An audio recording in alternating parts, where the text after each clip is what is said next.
Welcome to the Jasmine Star Show, a place that we get to talk about business, mindset, and today, dreaming, bucket lists. We're adding just a bunch of S's because that's how we roll. And we're also talking about the business of dreaming. I could not be more excited and honored to welcome Ben Nemtin. Thank you so much for being here on the show today. Jasmine, good to be here. Good to be here. Okay, so I have to start here because it's actually very unlikely. Normally, I start the podcast. I always ask my guests, how is this a win for you? So you're coming out on your own time, your own energy. You're taking time out of your day around loved ones, your business, to come here. And I asked you, how do I make this a win? And this is the first time anybody has told me, let's have fun. Like you're saying, if we have fun, then today is a win. So thank you for that. And I want to know, why is fun so high on your barometer? I think it's just because that's my metric for winning in life, is just how much fun I'm having. You know, whether it's in work or it's with my partner or whether it's friends. My parents have always loved life so much and had so much fun. And I just think that we get the fun beaten out of us as we get older, you know, and when we're young, that's all we do. But then we feel like we shouldn't be doing it as much, or we get embarrassed, or we worry about what other people think, or we think it's not professional. And I've just lived my whole life trying to enjoy and have as much fun as I can. And it's led to some of the greatest, more success in business than I could ever imagine. I realized that people want to work with people they like at the end of the day. I think in the beginning of your career, it's about your accolades, it's about your experience. But as you get older, people just want to be around people that they like. They want to be around people that give them good energy. They want to be around, I mean, you talk about surrounding yourself with people that inspire you, but I think it's an energy that you get from people that ultimately just lifts your spirits enough that you just enjoy your day more. So for me, it's just, I want to enjoy every day. You know, I had an experience recently where, and this just happened, where my dad just had a stroke, and thank you, and he's okay, and he will be okay, and he will have a full recovery, but it happened in a moment, and it just happened on Friday, and it reminded me how quickly. like Friday 5 days ago? Yeah.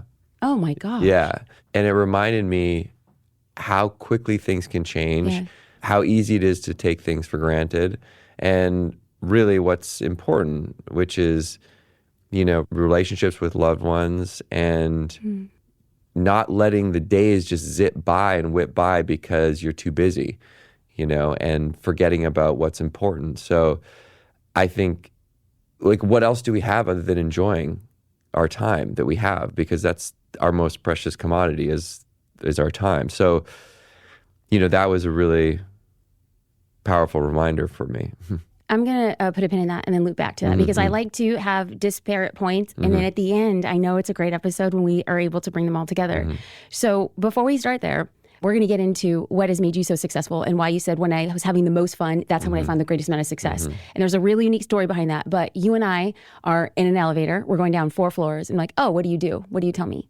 Hopefully they're big floors, so I have some time because my story is quite long, but I'm going to try and tell it in a short manner because it's kind of important to understand the context for my story, because I never expected to be here. I never expected to be doing the things that I was doing. I was studying kinesiology in school, which is like physiology. I grew up in Victoria, BC, which is an island on an island in Canada by Vancouver.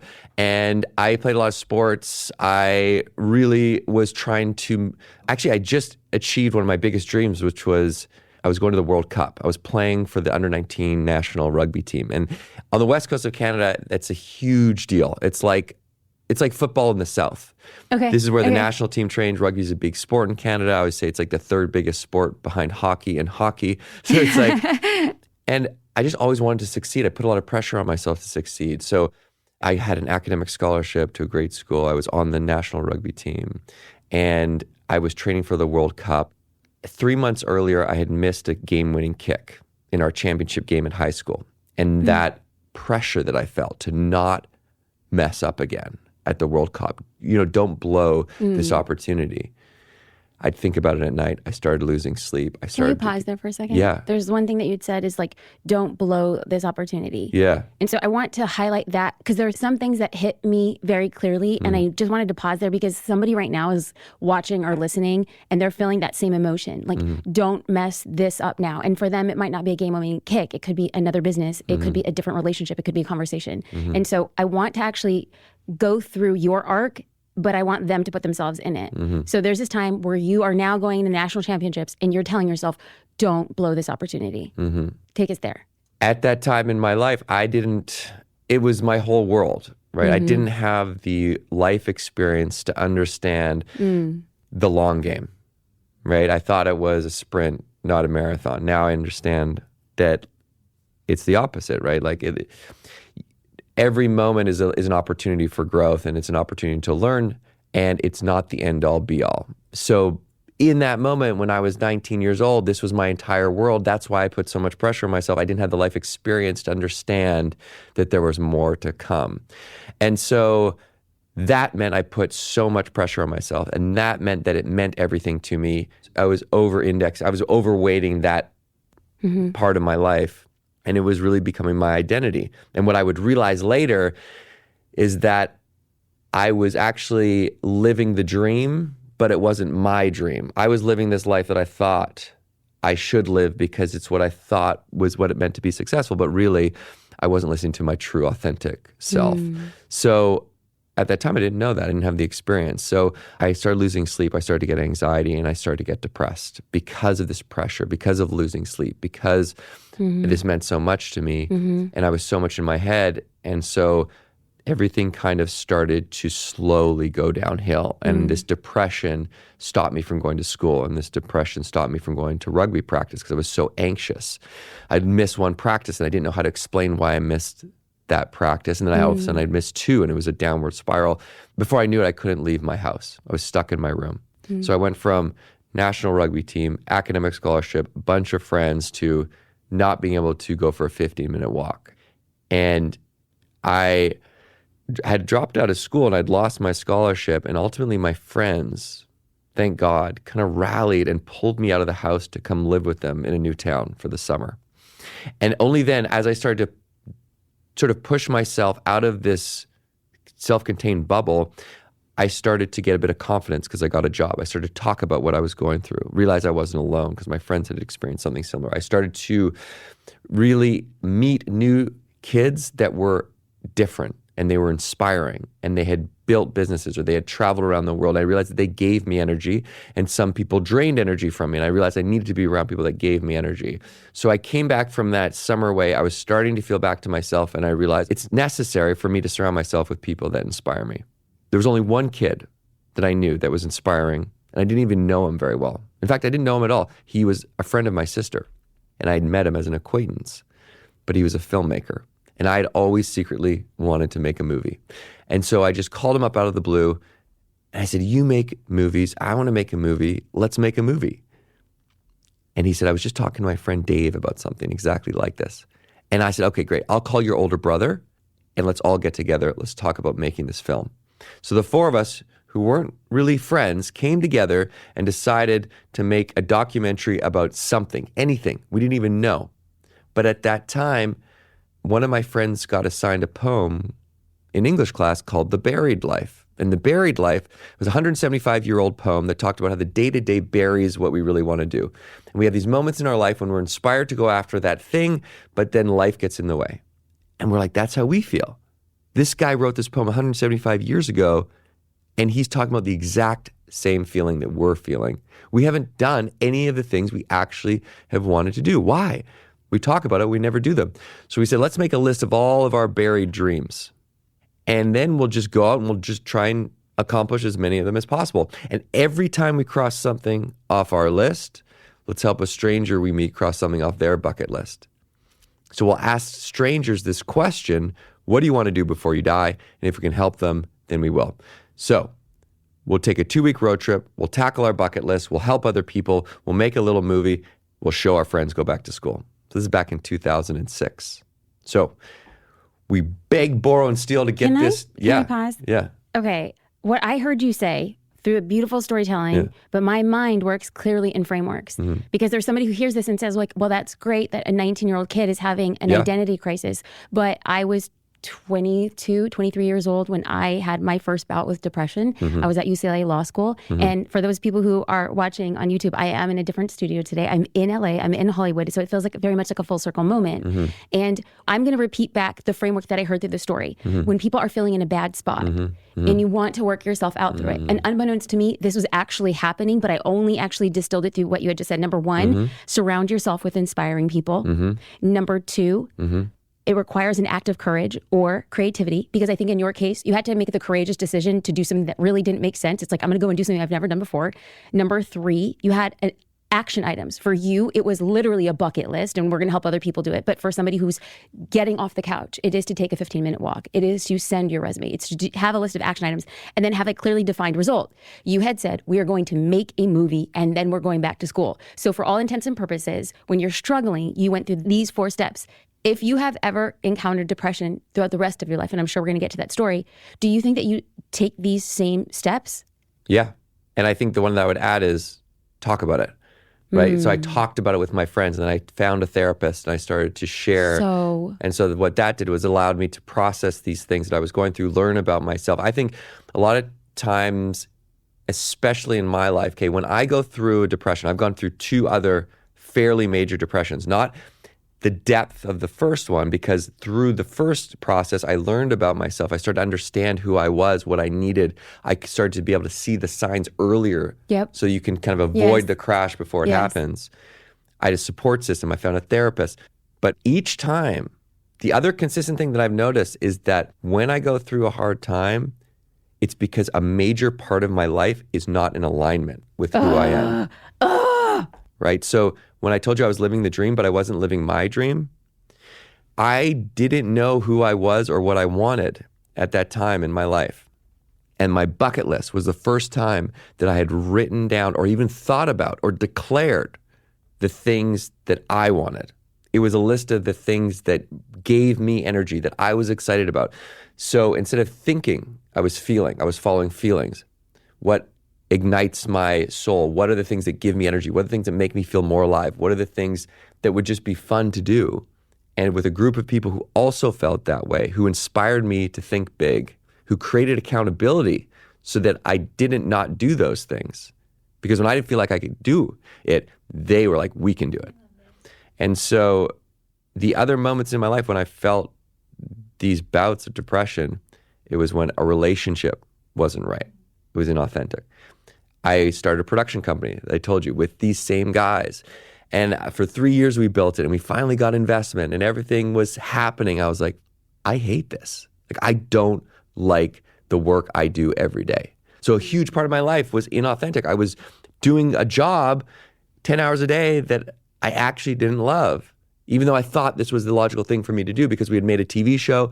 Next thing was like, well, start a production company. Okay, wait, pause. So you know that I do dig in, right? So if I bring somebody in, I have been watching you from a distance for a while. I am connecting disparate dots, and I am saying this person is going to add so much value to people who are listening and watching. However, we just jumped from, we're going to make a video and then we're going to just share it. We're going to go back to school and life is here, and then made a big jump to like the business that was a result of a passion project. And I can't tell you how many people are listening right now and they're in the process of the passion project. And they're like, if I could just make it a business. And then what you said was, we just didn't make it a business. We made it a wildly successful business that got picked up on MTV as one of the highest rated MTV shows, period. And you get to this point and then you say, oh, I'm here again. Yeah.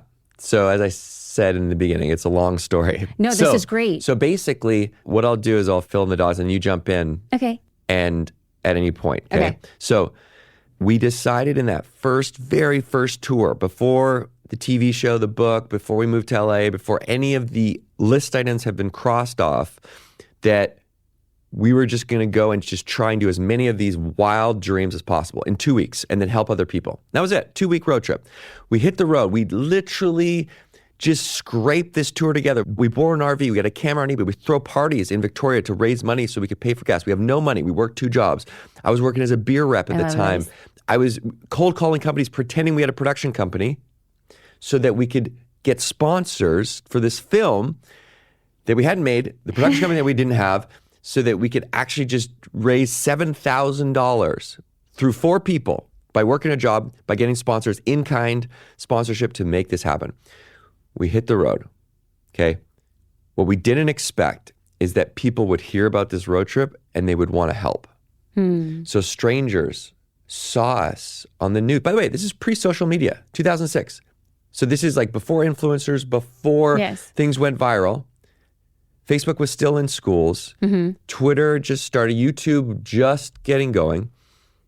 So this was traditional. We would drive up to radio stations, park there, and we wouldn't leave until they put us on the air. We said, we're in your town. We're trying to cross off this list item. We also want to help you. Send us your dreams. So people started to hear about it. And they would say, I saw on your list, number 8 is ride a bull. I can help you get on a bull. I saw on your list, make a toast at a stranger's wedding. My buddy's getting married. I'm the best man. I can get you in. And all this support came in. Then people would send us their dreams.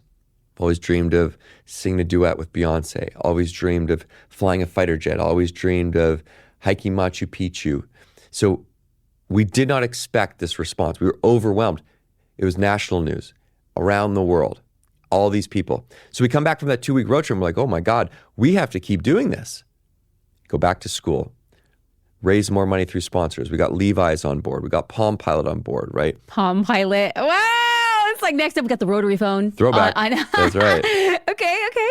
This is huge though. I mean, Palm Pilot at this time was huge. Yeah. So as teenagers, basically like 20, 19-year-olds, without any promise of value, we were able to get $250,000 from Levi's, $150,000 from Palm, in-kind PR from Levi's, phones from Palm. We bought an old purple bus. We got a crew from LA to follow us. Next summer, we do 2 months on the road, bigger list items, help more people, come down to the States. And we're still filming this documentary. We decide, after we realize how expensive post-production is, that we've run out of money, that we want to go after number 53 on the list, which is make a TV show. So we take this footage we've been filming. So wait, you guys started the documentary, but actually didn't, you said, we're going to go back to school and do the documentary, but then all of a sudden, all of like the goodwill and the buzz, you just continue filming for the documentary, not having produced it. Correct. This is like a typical like tech startup company, right? 100%. We're going to fundraise, and then we have our cash runway, and then we realize we need to like innovate and pivot. Freaking phenomenal. And this was like another big down, big, because we were so excited. We had actually got offered a show in Canada for MTV Canada, but they want to own it. They want to own the IP. They could recast us. Oh. So we're like, well, we're just going to keep doing this on our own. So we turned down the show. Everyone's like, you guys are stupid. You just turned down the show. We're like, we're going to keep doing this on our own. We're going to make this doc. We come back from this tour. We spend all our money. We don't have enough money to finish the doc. And we realize we screwed up. We just turned down our own show. We don't have enough money to finish this documentary. We've blown it. We haven't paid ourselves a dime. We put all our money to the crew so they could film this. And now we have all this footage. No one's ever going to see it. We've turned down our own show. We blew a huge opportunity. I'm going to start working at a bar. I don't even know how to bartend. So this was a big, like we hit a wall. And long story longer, through a serendipitous moment, I meet someone that knows someone in LA. I fly down on a buddy pass that someone gives me, which is a free flight. I start meeting with random people, and I start to realize, I think there's something here for a show. And over a year and a half, dozens of trips to LA, driving back and forth. Are you bartending during this year and a half in Canada? Yeah. Okay. We end up partnering with a production company. We sell the show to MTV as executive producers so we can maintain control, keep the IP, and all of a sudden the 4 of us drive our big purple bus down to LA to produce our first show with no experience making TV, going from a 4-man crew to a 30-person crew, and now we're trying to make this show. And so that's the journey that brought us to number 53, which is make a TV show. And so that's how the documentary morphed into the show.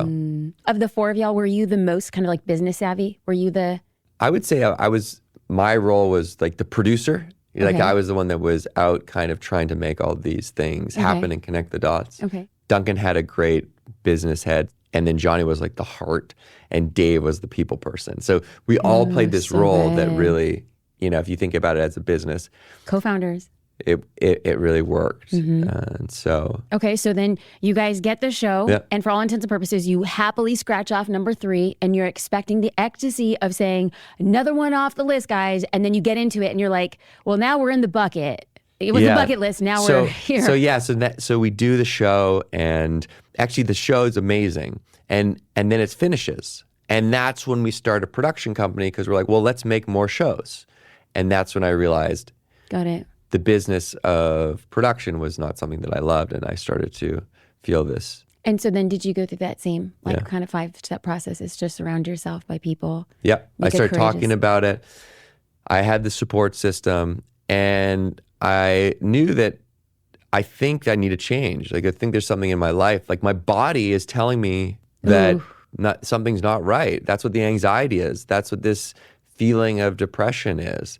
So I need to really do a gut check and figure out, am I on my right path? How did you discover your next right path? So I had done a TEDx talk a few years before, and this was something that I didn't want to do because I was afraid of doing it. I didn't want to have this talk on the internet forever, but I knew that was why I should do it, because it scared me, and so I did it. Okay, pause. I'm a storyteller, and I'm looking at the chronology here. So you do the TED Talk. Is this after those feelings of anxiety, where the anxiety is an indication that you're not in alignment, and then you do the TED Talk?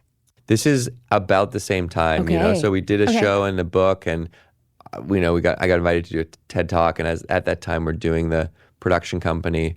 So, and I love that experience. And so someone saw the TEDx talk, and they invited me to speak at their conference. And from there, more people invited me to speak. And all of a sudden, I was being invited to speak at all these conferences. And I thought, as I was feeling this lull and really like hitting this wall with the production company, I thought, listen, I know this is not for me. Why don't I just invest in the speaking a little bit, because it's working. It'll be this period between my next thing that I'll focus on speaking. But as I started to invest more in speaking, it took off. And so I went from speaking, 30 times a year to 80, 100, 150. And so the last 7 years have been a lot of speaking, where I speak to, 120, 150 organizations a year. What I've done is I've taken all of this learning and this journey and a lot of things that we just spoke about, and I've realized that there's so many huge lessons that I've learned about life through this process.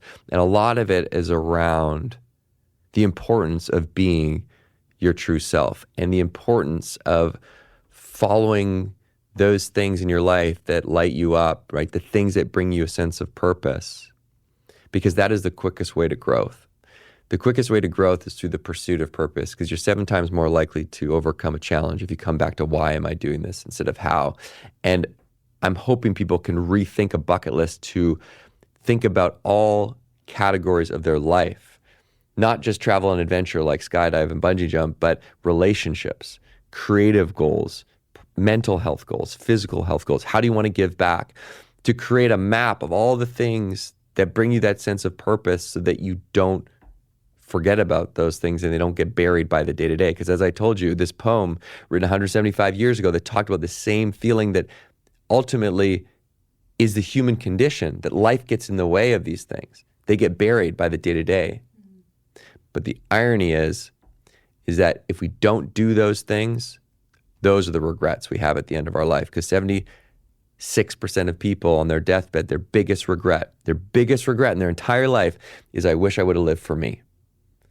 So the biggest problem we have as human beings is we're not living for us, we're living for other people, or we're living the life that is expected of us, right? The life that we think we should live, which is the life I was living in high school and in university when I was living the dream, but I wasn't living my dream because I was living the life I thought I should live. And that's why I was depressed in large part, right? And the caveat here is, depression is not a simple fix, and there's no silver bullet. But I do think that this is just my experience in my life. Those moments of depression, a large contributor to those feelings have been this misalignment.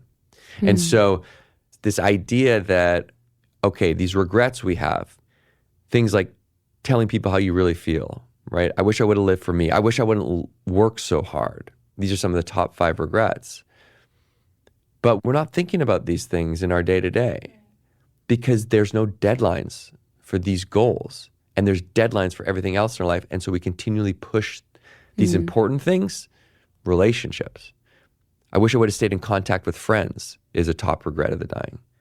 So we think we have all this time, and then something happens, like a family member has a stroke, or you have a near-death experience, or someone in your life gets cancer. And you hear these stories all the time, like everything changed once this person passed away, or once I got cancer. It's because you're faced with death, and you are reminded of your mortality. And that's why the question we ask people, and the question we asked ourselves 17 years ago is, what do you want to do before you die?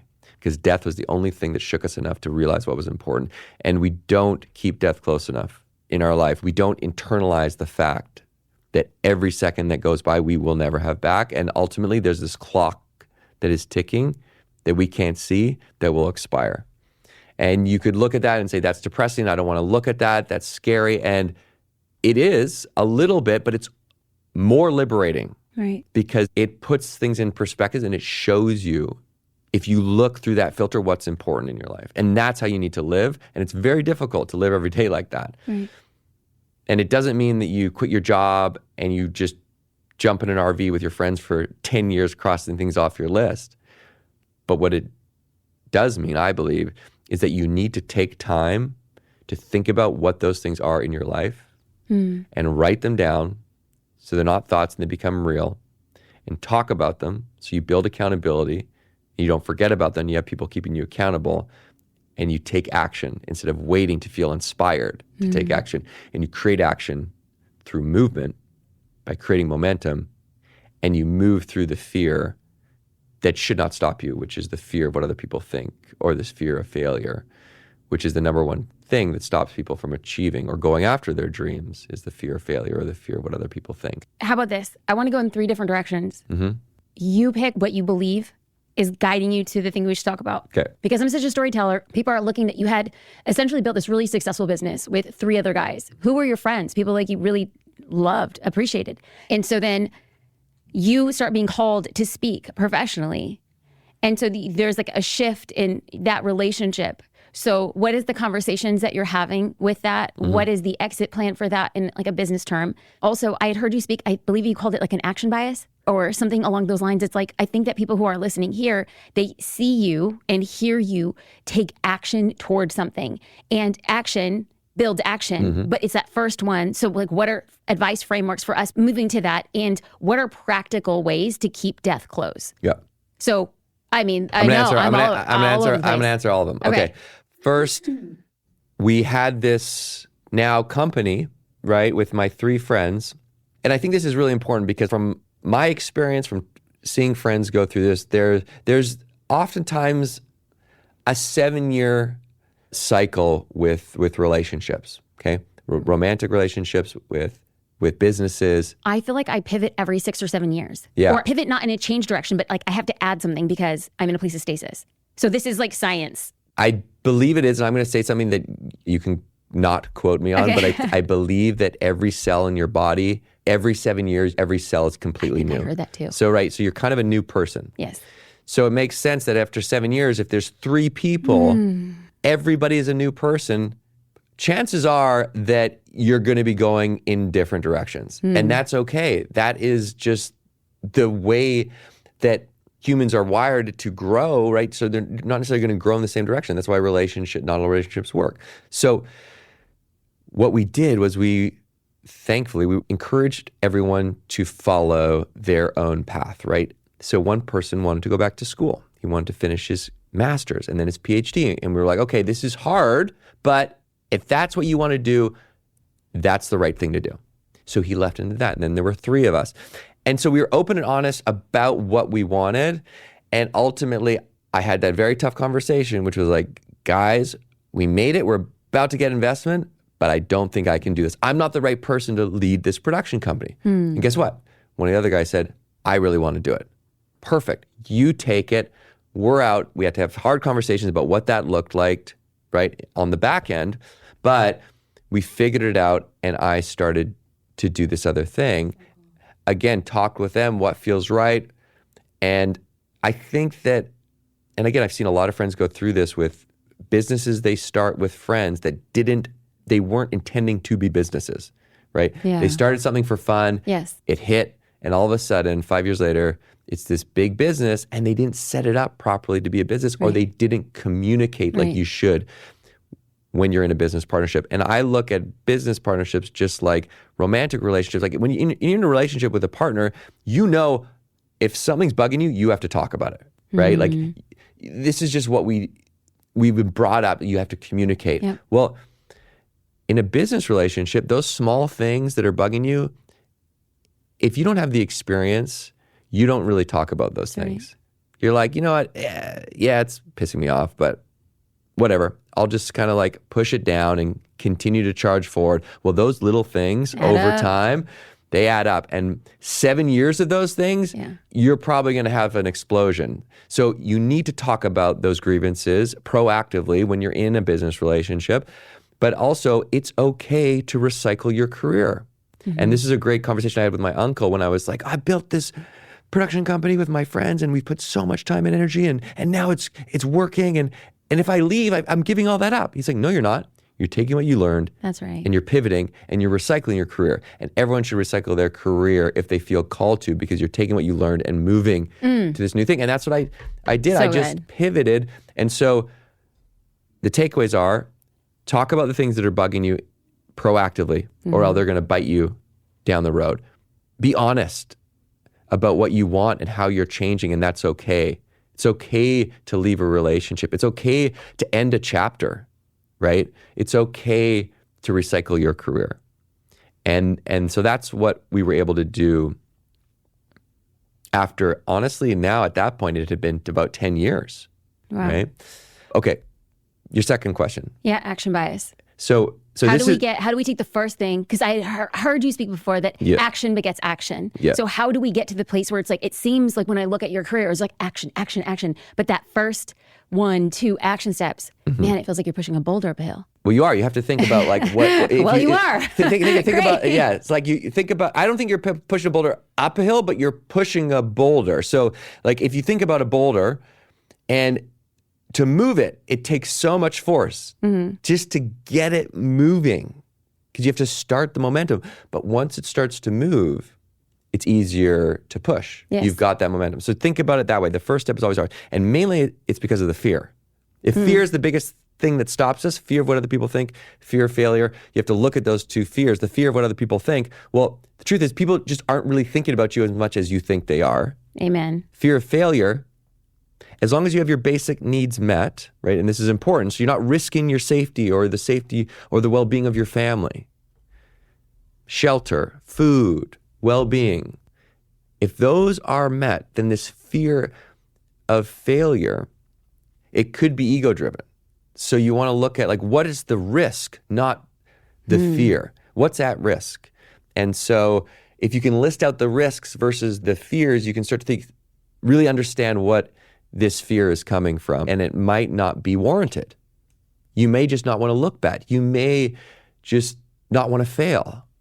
And failure is just a pivot to success, right? That's where you learn, that's where you grow. And so I like analogies. So if you think about this, either the boulder or you think about, so action begets more action because it's really like compounding interest. So if you think about investing $1 a day into a compounding interest account over time, slowly, it's going to grow. It's the same with action. If you take small steps of action, and that's what people don't understand. It's like you don't need to take a huge leap.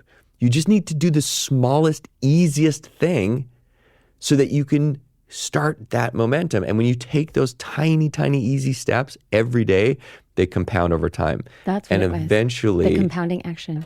Yep. It's compounding action. Eventually, you'll look back and be like, wow, I've moved. Like I'm closer. Or something will happen one day where you're in the right place at the right time. Yes, and amen. Opportunity knocks. Yes, and it's amen. because you've been taking the small action. And it's hard because it doesn't feel like you're moving. Sometimes it feels like you're going backwards. But you just need to know that this is part of the process. And anyone that you look up to, they did that. Anyone that you think is better than you, they're not. They just started moving and taking action, and they didn't give up. And it takes a lot of work and takes a lot of time. But as I said in the beginning, it's the long game. It's not a sprint, it's a marathon. So now I know that anything I want is possible. I just have to make sure it aligns with my authentic self, what I really want, what I value. And I have to be prepared to do the work to get there. That's right. So action is the key. I just am creating this course called Powered by Purpose. Okay, this is so good. Wait. Let's play a game. Yeah. I'm on the outside. Yeah. This is the first time that we're actually meeting. Yeah. And I want to play a game to see if I know the structure that is the current Ben Nipton business. That is the personal brand. And then you're going to tell me how close or off I am. Love it. So you leave the production company. Yep. You do a TED Talk. Yep. You get invited to start speaking. Then you go from 20 to 30 to 150 speaking events a year, being named, let us not forget, top 2 most motivational speaker of like current history. Bravo. Job well done. So I've definitely did my homework, but I want to make sure that, by global gurus, I want to make sure that I state the source. Okay, great. Cool. So there's this. And then all of a sudden, now this is only from what I've seen in the industry. Yeah. So now we're in the business. This is the business that has been. In the industry, the most successful speakers who are commanding the most are essentially trading hours for dollars. There are only so many events that you could take at a certain pay grade. Yeah. And after that, you have to have more events to make more money, or you have to charge more. But when you're in the top 1% of the 1%, it kind of seems like there's this level of, okay, this is generally where most of the top big dogs play. And so when you start realizing that I'm trading hours for dollars and I want to build another revenue stream and I don't want to wait to be picked to be the speaker, I must be in control of a destiny that I want to create. And so if I understand it correctly, you are a New York Times bestseller. Bravo. Thank you. You create a book that is a line of revenue. You create a journal, a powerful journal to people accomplishing goals. I have it here for y'all watching the video, the Bucketlist journal. Ben walked me through what this journal is, and it's crazy. I mean, as a journaler myself, I loved it. I loved it. It wasn't even a planned plug, but I was like, please, we have to talk about this. It was a very generous gift, and it's really smart from a business perspective. So we have the book, we have the journal, there is now a course. Is the course going to be a live launch? Is it going to be evergreen? Who here is? And so to me, I look at you, the personal brand, as the center part of a wheel. And every arm of the wheel is pointing back to you, but it's also a revenue stream. And so when you look at what the course is going to do, where do you want people entering the flywheel? They see you on stage, they buy a journal, they buy the course. Are you going after the same person in regards to target demographic? Explain to me the nitty-gritty of the business. Yeah, totally. No, this is great because, I'm in the thick of this right now. So there are things that I've been putting a lot of thought into because, as you mentioned, and you're right, there's only so many keynotes I can do. Yeah. And I don't actually want to be doing 120 keynotes a year because that means I'm gone 200 days a year. And I have a partner and I want to start to take that next step in our relationship. And I want to be home and I want to be, building relationships with friends and that type of thing. So, but I love the act of speaking. That's the travel that is tough. Yeah. And the speaking world, by the way, is a wild industry. I mean, it's you're right. There is this level where you get to the top and it's kind of a bit of a ceiling, but, actually there really is no ceiling with the fees you can command as a speaker because it's about the impact you make. So you don't actually need to be a household name to command the fees that household names command in speaking if you really move people. So that's what's cool about it is that it's actually an agent for real change because you're with people in the room and you can transform them.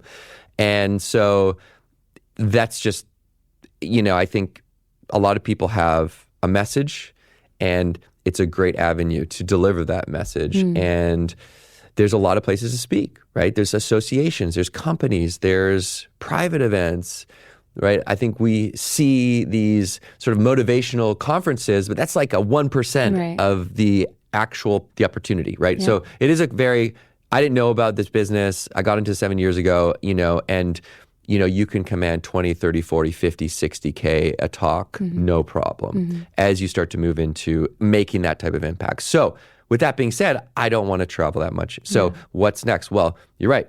The journal was the first move, because not only is that something that I think will be impactful for people in the room that I'm speaking to, because it takes the things I talk about and puts them into action. If my whole thesis is around creating inspiration through action, I should create a tool that creates accountability for more action. So good. So that's what the journal is. But also for people that can't see me speak, they have the tool to do that as well. So that's why I was trying to figure out, okay, how do I make a product that's half book, half journal? Because I need to educate people enough so they understand, they're bought in, they trust this process, and then actually have the tool to execute the process. So that has been really cool, just to create something from nothing. And that's, by the way, just because we're on the business side, we source that overseas and from A to Z kind of own that whole process. So it's not like self-publishing where I do it with a partner, but like in Asia, found the factory, found the person to run that process, ship it on a container, boat to LA, and then distribute it through a 3PL here. And that's the way to do it for me, because most of my sales are through the speaking engagements to 500 people, 1,000 people. So as part of your speaking fee, they'll also do a book buy or a journal buy? It's not essential, but a lot of times, because it's that value add, they'll get it. So the marketing halo from that is like people leave the conference or leave the event and they can be putting it on social, or they take it home to their families, or maybe they experience this like amazing thing and they give it to a friend. That's exactly. And so a lot of good. People will get it for their families, or in the talk, I'll give people the opportunity to learn about it, and then they can get it after if they don't have it. So that's great, but still, I'm still trading hours for dollars. And so yes, but now if they do the book buy and your speaking fee, you're making more per hour. Exactly. So, okay. Exactly. Are you direct to consumer, or are you selling them also like on Amazon? On Amazon. Okay. Yeah. Do you prefer D2C?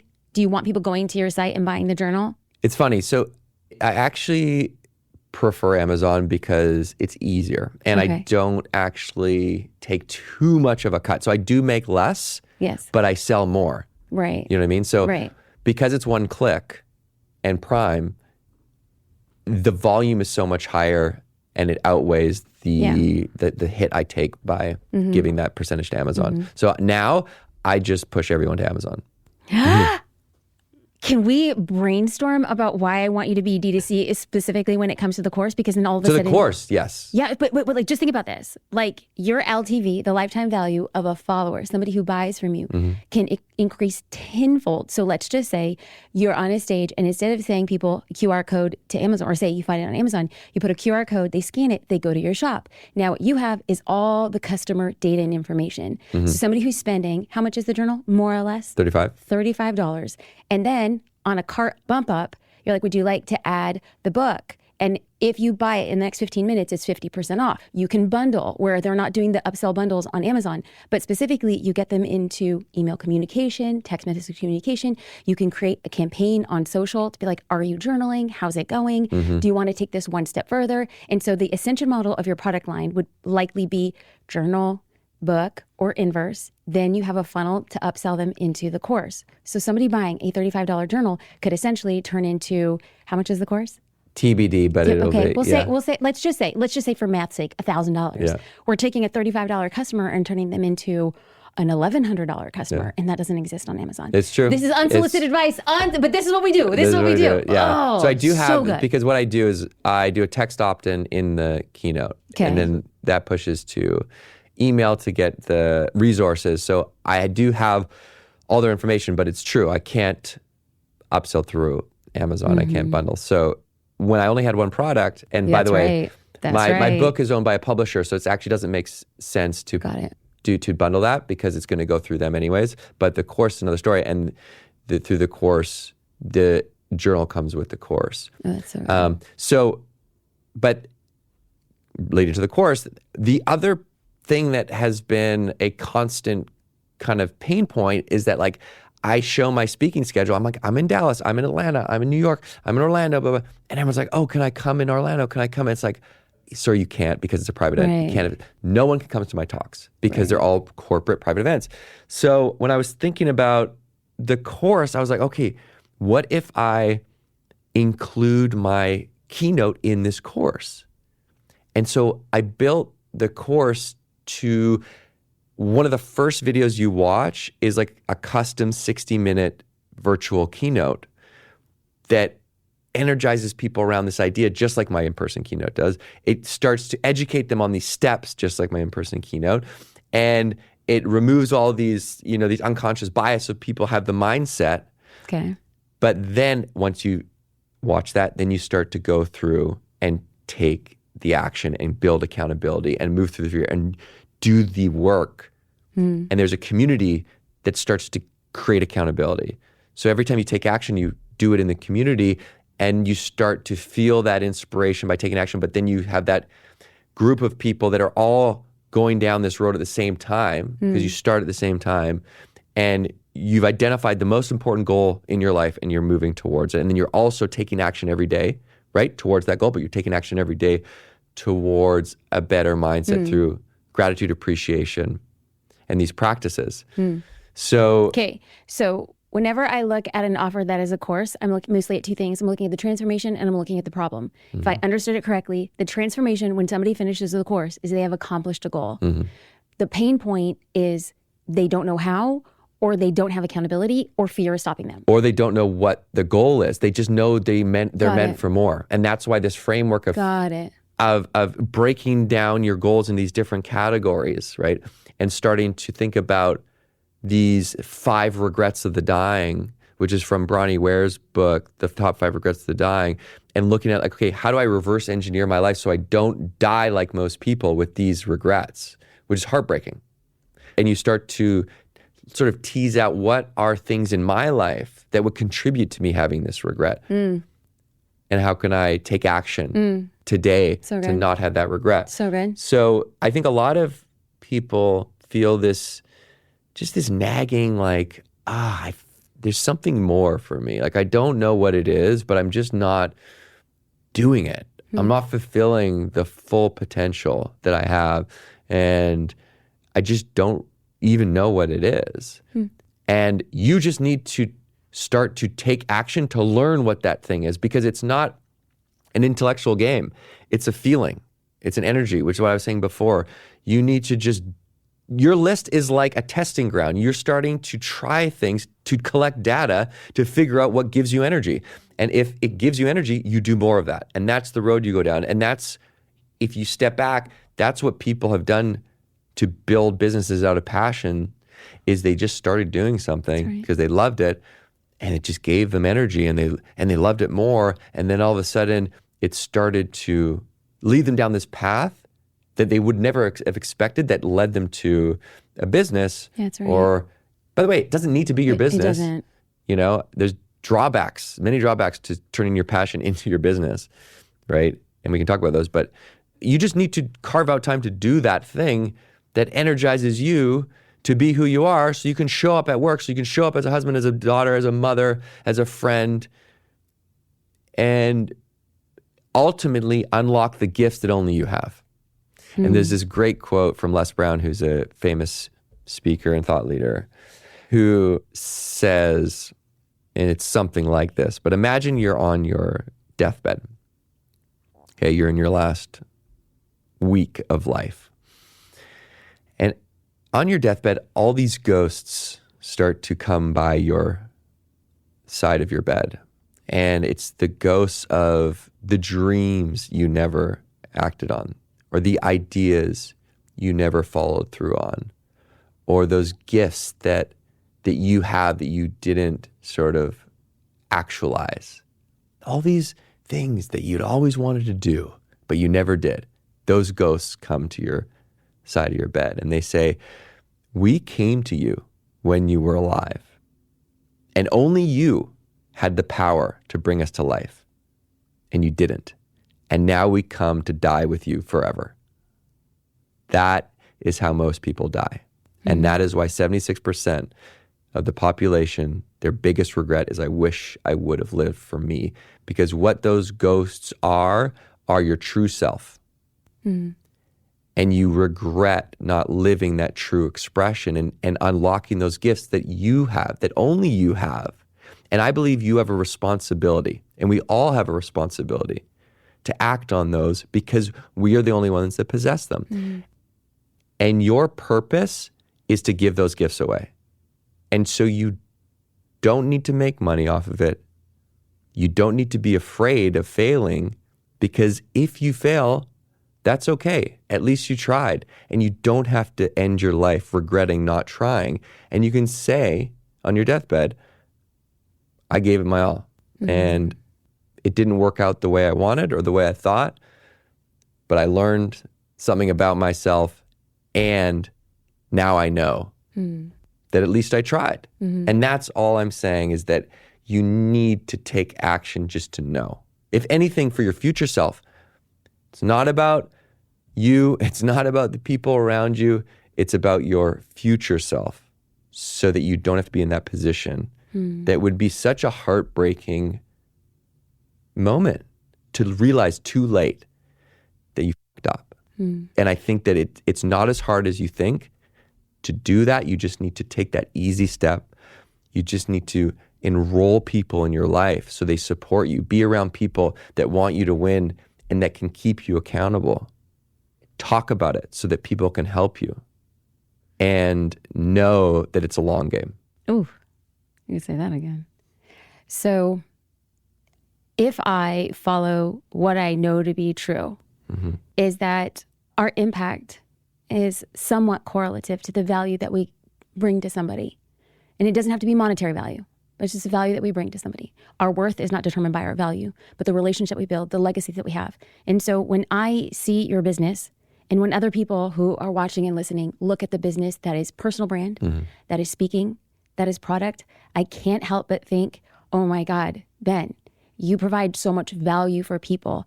How do we then extend the value? And my brain always, for better or for worse, I'm the person that goes to a restaurant, I count the tables, I count the servers, what's the overhead? Like I look at planes, how full is this plane? Like what is the profitability here? It's like I'm hardwired for business. And so when I hear that there is a demand, I want to see you in Dallas, I want to see you in Atlanta, and you're like, I'm so sorry, it's a private event.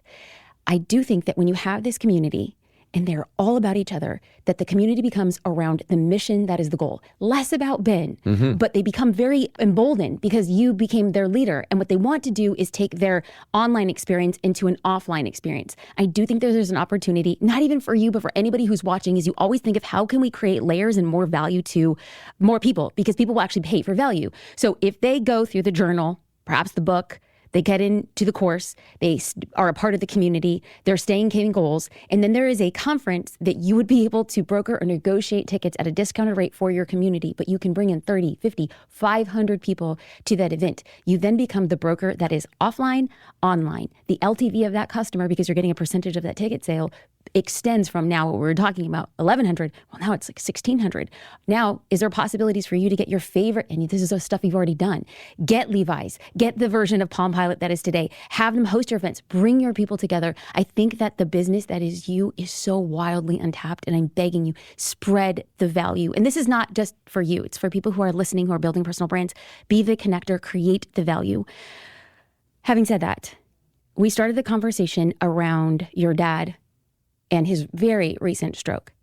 And when I talked and I heard and I was studying about the relationships you have with your parents, but there's also this story, and forgive me if I get the details wrong, but they took you to Greece and your parents were musicians and you're a child while they're playing music. What impact does this have on you? And when you see the life that your dad has lived, and so thankful that he's pushing through, but if Friday was that last moment, what is he looking at? What are you thinking of in terms of how you were raised? I'm thinking, I wish I would have taken that trip to New Orleans with him that we had to push because of COVID.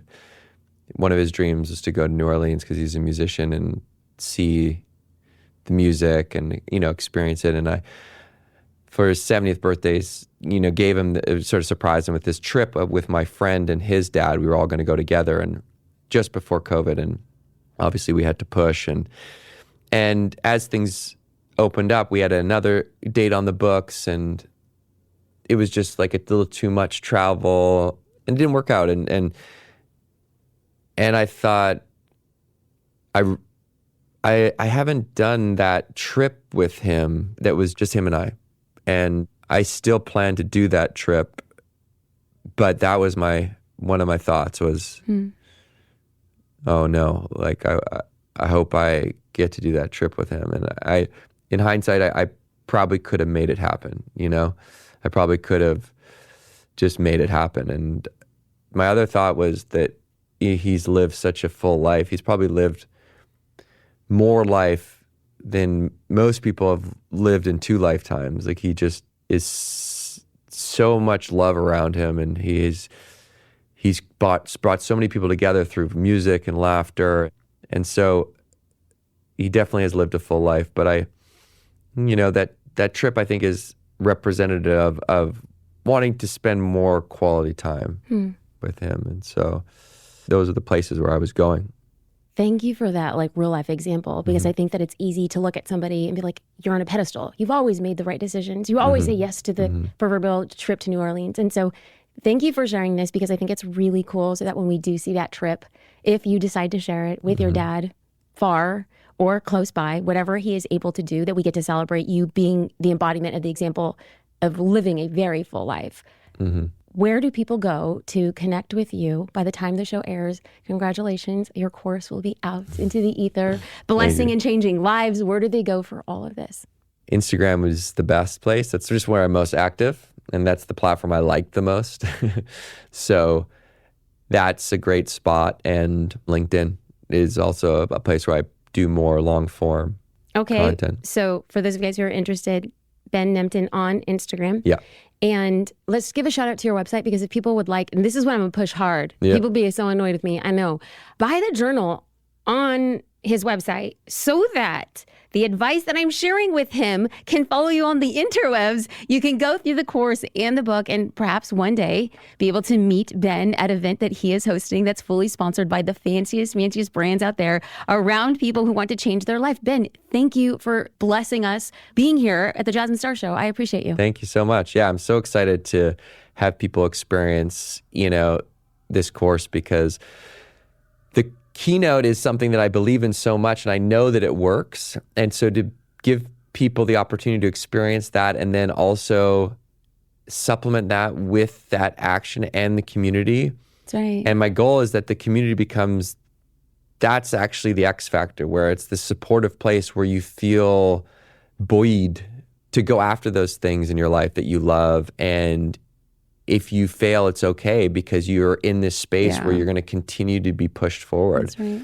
And it's called the one-step formula because of that compounding action, where it's like you can't lose if you take that consistent action every day. You can't. The hard part is sticking with it.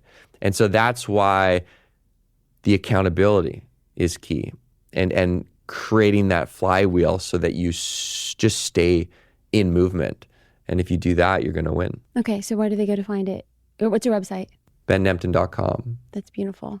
I'm going to do a brief recap around the lessons that I've learned in the frameworks. And that was number 1, to surround yourself with inspiring people. And number 2, to talk to those inspiring people and stay accountable. To maintain and take acts of courage or creativity. To have a list of action items. And to be really focused on a result. How do you know that you've won? And it's not winning compared to anybody else. It's winning on what your terms are and how you want to live your life and be lightened up by it. And lastly, to always remember to keep death close. May we not have the ghost by our bed whispering what could have been, but may they look at us and cheer us on into the next. Thank you for watching and listening to the Jasmine Star Show.